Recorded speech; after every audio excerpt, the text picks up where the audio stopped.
Gisuwayan pagguba sa defense team ang kaligdong o kredibilidad sa unang witness sa prosecution sa ikatulong adlaw sa impeachment trial batok kang Vice President Sara Duterte. Ani ang report. Lakip sa giutingkay sa depensa ang kumpanya nga naghatag og digital forensic training sa witness nga si NBI Senior Agent John Mark Calilong. Lakip usab sa gisgutan nga credential ni Calilong sa pagtipig o pag-authenticate niini sa online press conference sa Vice Presidente niadtong November 2024. Sa press conference, gibahara ni Vice President Duterte ang Pangulo, ang First Lady ug ang kanhi House Speaker. Gitag sa tagsa sa defense team ang accuracy o kung unsa katinuod ang transcript sa gipresentar nga video.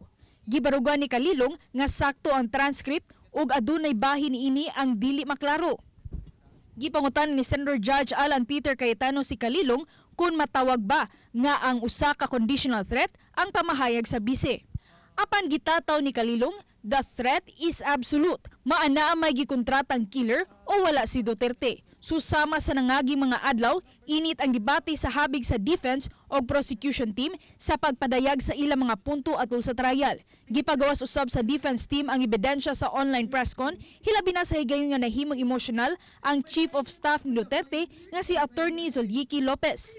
Kahinumduman nga na-cite in contempt kaniadto si Zolieky sa committee sa Kamara nga nag-imbestigar sa paggamit ni Duterte sa confidential funds.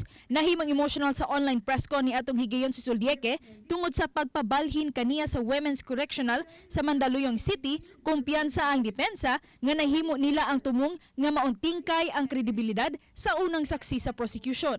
Ang House Prosecution Panel usab masaligon nga pakyas ang depensa sa pagtandog sa kaligdong ang defense team sa testimonya ni Calilong.